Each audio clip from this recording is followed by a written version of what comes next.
বাবা,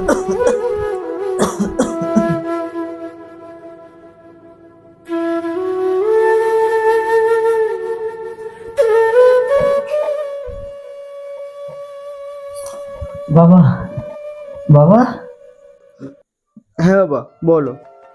আমার তো যাওয়ার সময় হয়ে গেছে।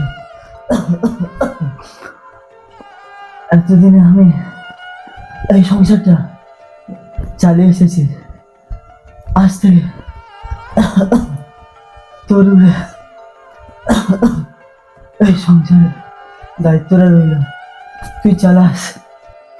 বাবা, আমি তো সবই বুঝতে পারলাম বাবা, কিন্তু আমি একটা কথা ভেবে পাচ্ছি না যে তোমার এই সংসারের স্টিয়ারিংটা কোথায় যে আমি চালাবো।